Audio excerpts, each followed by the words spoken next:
মনে করুন আজই শেষ দিন। আপনি যখন প্রত্যুষে জেগে ওঠেন তখন সন্ধ্যাকে প্রত্যক্ষ করার আশা করবেন না, বরং এমনভাবে জীবনযাপন করুন যেন আজই আপনার শেষ সকাল। গতকাল ভালো আর মন্দে কেটে গেছে, আর আগামীকাল তো এখনও আসেনি। আপনার জীবনকাল মাত্র একদিন।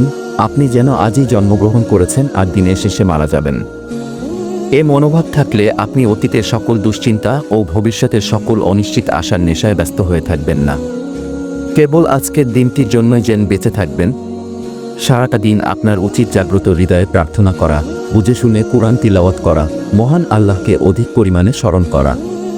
প্রতিটি দিনেই আপনার কাজকর্মে ভারসাম্যতা বজায় রাখা, তাকদীরের প্রতি সন্তুষ্ট থাকা এবং আপনার স্বাস্থ্য ও বাহ্যাকৃতি তথা সাজসজ্জা, রূপচর্চা, বেশভূষা, পরিষ্কার পরিচ্ছন্নতা ও পোশাক পরিচ্ছদ সম্বন্ধে সতর্ক থাকা উচিত। দিনের প্রতিটি মুহূর্তকে সঠিকভাবে পরিচালিত করুন বা যথাযথভাবে কাজে লাগান, যাতে করে আপনি কয়েক মিনিটে কয়েক বছরের ফায়দা এবং কয়েক সেকেন্ডে কয়েক মাসের ফায়দা হাসিল করতে পারেন। আপনার প্রভুর নিকট ক্ষমা প্রার্থনা করুন, তার জিকির করুন, এ ধরাধাম দুনিয়া থেকে শেষ বিদায়ের জন্য প্রস্তুত থাকুন এবং অবশিষ্ট সময়টুকুতে সুখ শান্তিতে বেঁচে থাকুন। আপনার রিক, আপনার স্ত্রী, আপনার সন্তানাদি, আপনার কাজ, আপনার গৃহ এবং আপনার জীবনযাপনের উপর সন্তুষ্ট থাকুন। কোরআন কারিমে আল্লাহ তাআলা ইরশাদ করেন, আমি আপনাকে যা দান করেছি তা গ্রহণ করুন এবং কৃতজ্ঞদের অন্তর্ভুক্ত হন।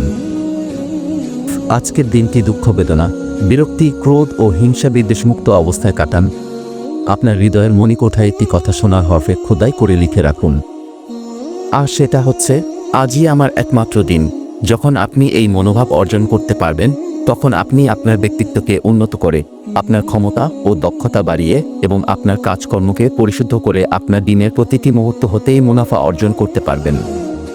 তারপর আপনি মনে মনে বলুন, আজ আমি আমার কথাবার্তাকে পরিশুদ্ধ করব এবং কোনোরূপ মন্দ ও অশ্লীল কথা উচ্চারণ থেকে বিরত থাকব। আমি কারো গীবত করব না। আজ আমি ঘর ও অফিস গোছাবো। সেগুলো অগোছালো ও এলোমেলো থাকবে না, বরং গোছালো ও ফিটফাট থাকবে। আজ আমি আমার শরীরের পরিষ্কার পরিচ্ছন্নতা ও বাইরের ঠাট সম্বন্ধে বিশেষ যত্নবান হব। আমি আমার পরিষ্কার পরিচ্ছন্নতা ও পবিত্রতা সম্বন্ধে অতিশয় সতর্ক হব এবং আমার চলাফেরা, কথাবার্তা ও কাজকর্মে ভারসাম্যপূর্ণ অবস্থান বজায় রাখব।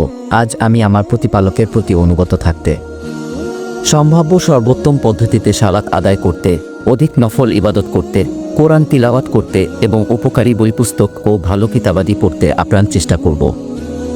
আজ আমি আমার অন্তরে ভালো কাজের বীজ বপন করব এবং অহংকার, হিংসা বিদ্বেষ, ভণ্ডামি, কপটতা ও মুনাফিকির মতো মন্দ কাজের মূলোৎপাটন করব।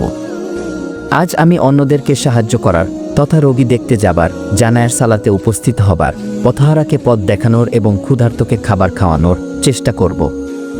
আজ আমি মজলুমের পাশে দাঁড়াব। আমি বিজ্ঞজনকে, জ্ঞানীকে বা আলেমকে সম্মান প্রদর্শন করব, দয়ার্দ্র হব আর বৃদ্ধের প্রতি শ্রদ্ধাশীল হব। হে অতীত, তুমি তো বিদায় হয়ে চলে গিয়েছ, আমি তোমাকে নিয়ে কাঁদব না। তোমাকে স্মরণ করলে বা তোমার কথা মনে করলে তুমি তো আমাকে আর দেখতে আসবে না, এমনই এক মুহূর্তের জন্য না, কেননা তুমি তো আমাকে ছেড়ে চিরদিনের মতো বিদায় হয়ে চলে গিয়েছ। হে ভবিষ্যৎ, তুমি তো অজ্ঞাত, অজানা ও অদৃশ্য জগতে আছো। সুতরাং আমি তোমার কল্পনায় বিভোর হব না।